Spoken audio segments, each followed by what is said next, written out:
પાઠ 10 પૃથ્વીના આવરણો. વિદ્યાર્થી મિત્રો, પૃથ્વી હાલ જે સ્વરૂપમાં છે એ સ્વરૂપમાં એક કેવી રીતે આવી તેના વિશે અને તેના વિવિધ આવરણો વિશે આ પાઠમાં આપણે સમજવાના છીએ. તો ચાલો સમજીએ પૃથ્વીના આવરણો. વિદ્યાર્થી મિત્રો, આગળ આપણે સૌર પરિવાર વિશે અભ્યાસ કર્યો અને સૌર પરિવારના એક સભ્ય તરીકે પૃથ્વી પણ એક સભ્ય છે. અને સૌર પરિવારમાં આપણી પૃથ્વી અજોડ છે. એના જેવો બીજો કોઈ ગ્રહ જોવા મળતો નથી, તેથી એને અજોડ કહી શકાય. પૃથ્વી એકમાત્ર ગ્રહ છે કે જેને અનુકૂળ તાપમાન, પાણી, હવા અને જીવન મળ્યું છે. બીજા કોઈ ગ્રહ પર હવા, પાણી અને તાપમાન કે સજીવ સૃષ્ટિ કે માનવ સૃષ્ટિ જોવા મળતી નથી. માત્ર પૃથ્વી એવો ગ્રહ છે કે જેને અનુકૂળ તાપમાન, પાણી, હવા અને જીવન મળ્યું છે.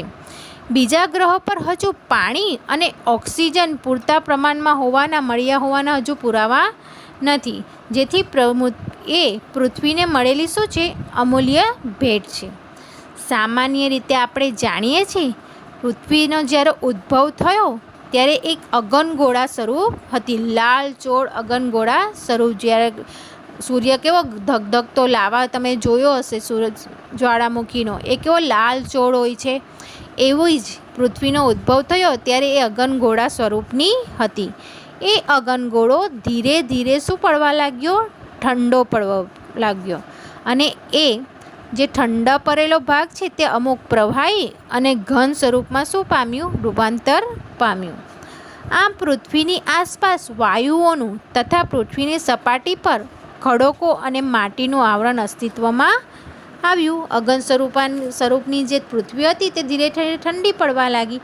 તેનો અમુક સ્વરૂપ વાયુ, પ્રવાહી અને ઘન સ્વરૂપમાં શું પામ્યું? રૂપાંતર પામ્યું. અને પૃથ્વીની સપાટી પર ખડકો અને માટીના આવરણો અસ્તિત્વમાં આવ્યા. અને આ આવરણના વિશાળ ખાડાઓમાં પાણી ભરાયા અને તેને કારણે શું બન્યા? મહાસાગરો બન્યા. આમ પૃથ્વીનું ચોક્કસ સ્વરૂપ હમણાં આપણે જોઈએ છે તે અસ્તિત્વમાં આવ્યું, એ રચાયું. પૃથ્વી કેવા સ્વરૂપમાં હતી? શરૂઆતમાં અગનગોળામાં, અને ઠંડી પડી પછી કયા સ્વરૂપમાં રૂપાંતર પામી? પ્રવાહી, વાયુ અને ઘન સ્વરૂપમાં. માટી અને ખડકોમાં સ્વરૂપમાં આવી અને ખાડાઓમાં શું ભરાયું? પાણી. અને એને કારણે શું બન્યા? મહાસાગરો. અને ત્યાર પછી આ રીતે પૃથ્વી અસ્તિત્વમાં આવી. તમને સવાલ પૂછવામાં પૃથ્વી કેવી રીતના અસ્તિત્વમાં આવે તો આ બધું તમારે લખવું પડે. હવે પૃથ્વીના આવરણો જોઈએ. વિદ્યાર્થી મિત્રો, આપણે જોયું કે પૃથ્વી પહેલાં શરૂઆતમાં ઉદ્ભવમાં કેવી હતી? અગન સ્વરૂપમાં હતી. અને ત્યાર પછી એ ધીરે ધીરે ઠંડી પડવા માંડી અને પ્રવાહી, ઘન, વાયુ સ્વરૂપમાં શું થઈ? રૂપાંતર થઈ. અને એને કારણે તે અલગ અલગ આવરણો અસ્તિત્વમાં આવ્યા. તો હવે પૃથ્વી પર મુખ્ય 4 આવરણો છે. 1. મૃદાવરણ, જલાવરણ, વાતાવરણ અને જીવાવરણ. મૃદાવરણ એટલે પૃથ્વીનો જે ભાગ ઘન સ્વરૂપમાં રૂપાંતર થયો તેને મૃદાવરણ કહેવાય. બીજું આવરણ જલાવરણ. પૃથ્વીનો જે ભાગ પ્રવાહી સ્વરૂપમાં રૂપાંતર થયો તેને જલાવરણ કહેવાય. ત્રીજું વાતાવરણ. પૃથ્વીનો જે ભાગ વાયુ સ્વરૂપમાં રૂપાંતર થયો તેને વાતાવરણ કહેવાય. અને ચોથું જીવાવરણ. મૃદાવરણ, જલાવરણ અને વાતાવરણ, આ ત્રણેય આવરણો મળીને જે આવરણ બને તેને જીવાવરણ તરીકે ઓળખવામાં આવે છે. એટલે પૃથ્વી જ્યારે ઠંડી પડી ત્યારે આ બધા આવરણો શું થયા? અસ્તિત્વમાં આવ્યા. તો તમને સવાલ પૂછવામાં આવે પૃથ્વી પર કુલ કેટલા આવરણો આવેલા છે કે કેટલા ઘટકો આવેલા છે? તો 4 આવરણો આવેલા છે. મૃદાવરણ, જલાવરણ, વાતાવરણ અને જીવાવરણ. વિદ્યાર્થી મિત્રો, અહીં સુધી આપણે શું જોયું કે પૃથ્વીના 4 આવરણો આવેલા છે. હવે આપણે આ 4 આવરણો વિશે વિસ્તૃતમાં અભ્યાસ કરીએ. તો પહેલું આવરણ છે મૃદાવરણ, લિથોસ્ફિયર. પૃથ્વી ઉપરનો પોપડો સામાન્ય રીતે માટી અને ઘન પદાર્થોનો બનેલો છે. પૃથ્વીનો જે ઉપરનો પોપડો છે એ શેનો બનેલો છે? માટી અને ઘન પદાર્થોનો બનેલો છે. મૃદુ એટલે માટી, આવરણ એટલે પર, જેને શું કહેવાય છે? મૃદાવરણ કહેવાય છે. અને મૃદાવરણ એટલે શું? પૃથ્વીની સપાટી પરના ભૂમિભાગોને મૃદાવરણ કહેવામાં આવે છે. પૃથ્વીની સપાટી પર આવેલા ભૂમિભાગોને, જમીનોને મૃદાવરણ કહેવામાં આવે છે. અને આ મૃદાવરણ ખડકો અને ઘન પદાર્થોનું બનેલું છે. તમને પ્રશ્ન કરવામાં આવે મૃદાવરણ શેનું બનેલું છે? તો ખડકો અને ઘન પદાર્થોનું બનેલું છે. તેથી તેને ખડાકાવરણ પણ કહેવામાં આવે છે. મૃદાવરણનું બીજું નામ શું છે? ખડાકા આવરણ છે. અને તેનું મૃદાવરણ કહેવામાં આવે છે. મૃદુનો શું થાય? માટી, અને આવરણ એટલે પડ. અને આ જે મૃદાવરણ છે એ ખડકો અને ઘન પદાર્થોનું બનેલું છે. તેથી તેને ખડાકા આવરણ તરીકે પણ ઓળખવામાં આવે છે કે ઘનાવરણ પણ કહેવામાં આવે છે. પૃથ્વી ઉપરનો પોપડો લગભગ 64 કિલોમીટરથી 100 કિલોમીટર જેટલો જાડો છે. પૃથ્વીને ઉપરનો જે પોપડો છે એ પોપડો 64 કિલોમીટરથી લઈને 100 કિલોમીટર જેટલો જાડો છે. તેમાં મુખ્યત્વે એલ્યુમિનિયમ અને સિલિકા જેવા હલકા તત્વો રહેલા છે. આ જે પોપડો છે પૃથ્વીનો, તેમાં એલ્યુમિનિયમ અને સિલિકા જેવા તત્વો રહેલા છે. આ પોપડો ઊંડા સમુદ્રમાં શું થતો જાય છે? પાતળો થતો જાય છે. પૃથ્વી પર મૃદાવરણ 29% ભાગ રોકે છે. તમને પ્રશ્ન કરવામાં આવે કે મૃદાવરણ પૃથ્વી પર કેટલા ટકા ભાગ રોકે છે, કે કેટલા ટકા ભાગ મૃદાવરણ આવેલું છે? તો 29% ભાગમાં શું આવેલું છે? મૃદાવરણ આવેલું છે. હવે આ મૃદાવરણમાં શેનો સમાવેશ થાય છે? તો આ મૃદાવરણમાં પર્વતો, ઉચ્ચ પ્રદેશો, મેદાનો, રણ પ્રદેશો વગેરેનો સમાવેશ થાય છે. મૃદાવરણની સપાટીથી જેમ જેમ આપણે ઊંડે જતા જઈએ તેમ તેમ તાપમાનમાં વધારો થતો જાય. તાપમાનમાં વધારો એટલે કે ગરમીમાં વધારો થતો જાય. તમે પૃથ્વીની સપાટીની અંદર કે મૃદાવરણમાં જેમ જેમ તમે અંદર જમીનની અંદર જતા જાઓ તેમ તેમ તાપમાનમાં શું થતો જાય? વધારો થતો જાય. તમે પૃથ્વીની સપાટીની અંદર 1 કિલોમીટર જેટલું અંદર જાઓ એટલે 30 સેલ્સિયસ જેટલું તાપમાનમાં શું થાય છે? વધારો થાય છે. તમને સવાલ પૂછવામાં આવે કે પૃથ્વીની સપાટીમાં તમે 1 કિલોમીટર ઊંડાઈએ જાઓ તો કેટલા કિલોમીટર સેલ્સિયસ ગરમી વધે? તો 30 સેલ્સિયસ જેટલી ગરમીનો વધારો થાય છે. 2 કિલોમીટર જઈએ તો કેટલા થઈ જાય? 30 ગુણ્યા 2 એટલે 60 સેલ્સિયસ તાપમાન થાય. આમ અહીં વધારે ગરમીને કારણે અંદરના જે ખડકો છે એ પીગળી જઈ અર્ધપ્રવાહી ઘટકમાં સ્વરૂપમાં ફેરવાય થઈ જાય છે. આમ જેમ જેમ પૃથ્વીની અંદર જતા જઈએ તેમ તેમ શું વધતી જાય છે? તાપમાન વધતું જાય છે, ગરમી વધતી જાય છે. તેથી પૃથ્વીની અંદરના જે ઘટકો આવેલા છે કે પદાર્થો આવે છે એ શું થઈ જાય છે? પીગળી જાય છે. તો આ ખડકોના પીગળેલા રસને શું કહેવામાં આવે છે? મેગ્મા કહેવામાં આવે છે. પૃથ્વીની જેમ જેમ તમે અંદર જતા જાઓ તેમ તેમ તાપમાન વધતો જાય અને પૃથ્વીની અંદરના જે ખડકો છે એ તાપમાન વધારે હોવાને કારણે શું થઈ જાય છે? પીગળી જાય છે. અને આ પીગળેલા ખડકોના રસને શું કહેવામાં આવે? મેગ્મા કહેવામાં આવે અથવા ભૂરસ કહેવામાં આવે. હવે આપણે જોઈએ કે આ પૃથ્વી કે મૃદાવરણનો પોપડો સેમ ફાટી જતો નથી?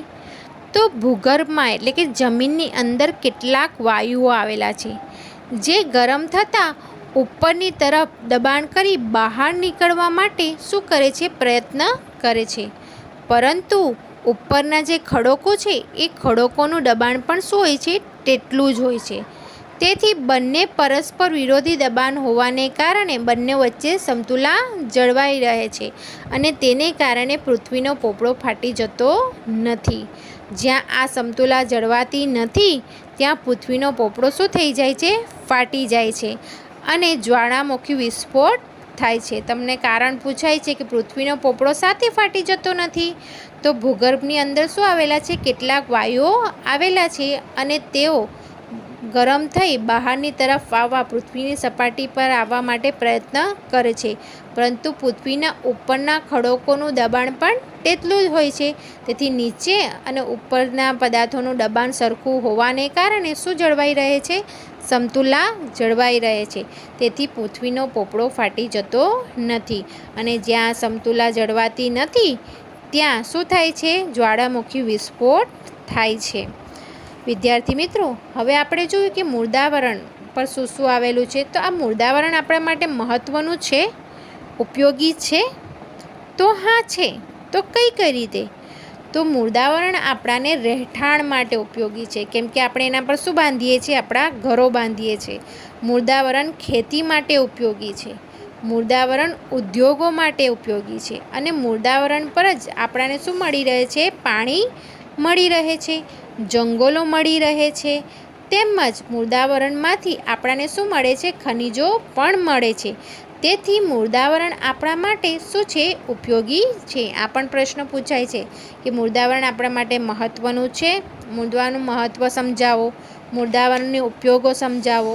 તો તમારે આ બધું લખવું પડે કે મૃદાવરણ પર માનવી શું બનાવે છે? નિવાસસ્થાન બનાવે છે, ઘર બનાવે છે. મૃદાવરણ ખેતી માટે ઉપયોગી છે.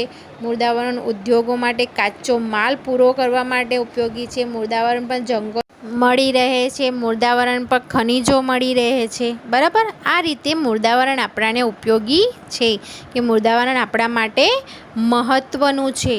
હવે વિદ્યાર્થી મિત્રો, આપણે બીજું આવરણ જોઈશું, જલાવરણ. હવે આપણે પૃથ્વી પરનું બીજું આવરણ જોઈએ, વિસ્તૃતથી જલાવરણ, જેને અંગ્રેજીમાં હાઇડ્રોસ્ફિયર તરીકે ઓળખવામાં આવે છે. જલાવરણ એટલે શું? પૃથ્વીની સપાટી પરના પાણીથી ઘેરાયેલા ભાગને જલાવરણ કહે છે. પૃથ્વીની સપાટી પર પાણીથી ઘેરાયેલો જે ભાગ હોય છે તેને શું કહેવામાં આવે છે? જલાવરણ કહેવામાં આવે છે. તેમાં મહાસાગરો, સમુદ્ર, ઉપસાગરો, અખાતો, સરોવરો, તળાવો, નદીઓ વગેરેનો સમાવેશ થાય છે. જલાવરણમાં શેનો સમાવેશ થાય? તો મહાસાગરો, સમુદ્ર, ઉપસાગરો, અખાતો, સરોવરો, તળાવો વગેરેનો સમાવેશ થાય છે. અને વિપુલ પ્રમાણમાં જળરાશિ ધરાવતો જે ભાગ છે તેને શું કહેવામાં આવે છે? મહાસાગર કહેવામાં આવે છે. સૌથી વધારે પાણી ધરાવતો, જળરાશિ ધરાવતો જે ભાગ છે તેને મહાસાગર કહેવાય છે. અને પૃથ્વી પર કુલ 4 મહાસાગરો આવેલા છે. એક પેસિફિક મહાસાગર, એટલાન્ટિક મહાસાગર, હિંદ મહાસાગર અને આર્કટિક મહાસાગર. અને પૃથ્વી પરનું જે મોટા ભાગનું પાણી છે એ શેમાં આવેલું છે? મહાસાગરો પર આવેલું છે. અને એ કેવું છે? ખારું છે. આ જે જલાવરણ છે એ પૃથ્વીનો 71% ભાગ રોકે છે. તમને પ્રશ્ન પૂછવામાં આવે કે જલાવરણ એ પૃથ્વીનો કેટલા ટકા ભાગ રોકે છે? તો 71% ભાગ રોકે છે. અને જલાવરણનું મોટા ભાગનું પાણી શેમાં આવેલું છે? મહાસાગરોમાં આવેલું છે. અને કુલ મહાસાગરો કેટલા છે? 4. એ આપણે જોઈ ગયા, પેસિફિક, એટલાન્ટિક, હિંદ મહાસાગર અને આર્કટિક મહાસાગર. અને આ મહાસાગરોનું પાણી કેવું છે? તો ખારું છે. હવે જોઈએ વિદ્યાર્થી મિત્રો, તો પૃથ્વી પર એકબીજા સાથે જોડાયેલા 4 ઊંડા મહાસાગરો આપણે જોઈ ગયા. આ જે મહાસાગરો છે એ મહાસાગરોને તળિયે એટલે કે એના અંદર 10 થી 11 ફૂટ ઊંડી ખાઈઓ આવેલી છે. અને આ ખાઈઓ કેટલા ઊંડી છે? 11 થી 10 કિલોમીટર જેટલી લાંબી ઊંડી ખાઈઓ આવેલી છે. જેવી પૃથ્વીની સપાટીની ઉપર જેવા જમીનમાં ભૂમિભાગો છે, જમીનો છે, એવી સમુદ્રના અંદર તળિયામાં પણ શું આવેલા છે? ભૂમિભાગો આવેલા છે. પૃથ્વી પરનું 97% પાણી શેમાં આવેલું છે? સમુદ્રમાં આવેલું છે. અને તે કેવું છે? ખારું છે. બાકીના પાણીનો આશરે પોણો ભાગ ધ્રુવવૃત્તો, આપણે 2 ધ્રુવવૃત્તો જોઈ ગયા, એક તો દક્ષિણ ધ્રુવ અને ઉત્તર ધ્રુવ ગયા પાઠમાં જોઈ ગયા. એટલે કે સમુદ્રનું જે 97% પાણી છે એ કેમાં આવેલું? સમુદ્રમાં. અને જે પોણા ભાગનું પાણી છે તે શેમાં આવેલું છે? ધ્રુવવૃત્તો પર આવેલું છે. અને ઊંચા પહાડો પર, જેવી રીતના આપણે ત્યાં આવેલું હિમાલય પહાડ, એ પહાડ પર બરફ રૂપે છે. અને કેટલુંક પાણી શેમાં છે? સરોવરો અને નદીઓમાં છે. તે કેટલુંક પાણી શેમાં છે? ભૂમિની અંદર છે. અને કુલ પાણીનો માત્ર 1% ભાગ સજીવો માટેનું મીઠું પાણી છે. એટલે કહી શકાય કે મીઠું પાણી શું છે? ખૂબ જ ઓછું છે. અને એની જાળવણી કરવાની ફરજ કોની છે? આપણી. તેથી આપણે પાણીનો કેવી રીતે ઉપયોગ કરવો જોઈએ? વિવેક રીતે ઉપયોગ કરવો જોઈએ. કેમ કે પૃથ્વી પર પીવા લાયક પાણી કેટલું આવેલું છે? ખૂબ જ ઓછું આવેલું છે. તેથી મીઠું પાણી એ જલાવરણની આપણાને શું છે? ભેટ છે. તેથી એ સજીવોએ એનો શું કરવો જોઈએ? વિવેક રીતે ઉપયોગ કરવો જોઈએ. હવે જુઓ વિદ્યાર્થી મિત્રો કે હવે આ જલાવરણ આપણા માટે ઉપયોગી છે, મહત્ત્વનું છે? તો હા છે. કેમ કે જલાવરણ આપણાને શું આપે છે? પીવાલાયક પાણી આપે છે. પીવાલાયક મીઠું પાણી જલાવરણની શું છે? ભેટ છે. પાણી વિના મનુષ્યને કે સજીવને ચાલે નહીં. બીજું, મીઠા પાણીના મુખ્ય આધારરૂપ વરસાદ માટેનો ભેજ પણ આપણને શેમાંથી મળે છે? સમુદ્રમાંથી મળે છે. જે વરસાદ માટે જે વાદળા બને છે એ વાદળા માટેનો ભેજ આપણને શેમાંથી મળે છે? સમુદ્રમાંથી મળે છે. તેથી પણ જલાવરણ આપણા માટે ઉપયોગી છે. આ ઉપરાંત સમુદ્રના તળિયામાંથી આપણને માછલી, મીઠું, રસાયણો, ખનિજો તેમજ શું મળે છે? મોતી પણ મળે છે. સમુદ્રના જળમાર્ગો દ્વારા વિશ્વનો મોટા ભાગનો શું ચાલે છે? વેપાર ચાલે છે. તેમજ સમુદ્રના ઊંચા જે મોજાઓ છે એ મોજાઓમાંથી વિદ્યુત ઉત્પન્ન કરવામાં આવે છે. તો આ રીતે જોઈએ તો જલાવરણ આપણા માટે શું છે? ખૂબ જ ઉપયોગી છે. અને જળ એ શું છે? જીવન છે. અને મીઠું પાણી પૃથ્વી પર માત્ર 1% આવેલું છે. તો એનો વિવેકપૂર્વક આપણે શું કરવો જોઈએ? ઉપયોગ કરવો જોઈએ. તો વિદ્યાર્થી મિત્રો અહીં સુધી આપણે 2 આવરણો વિશે અભ્યાસ કર્યો.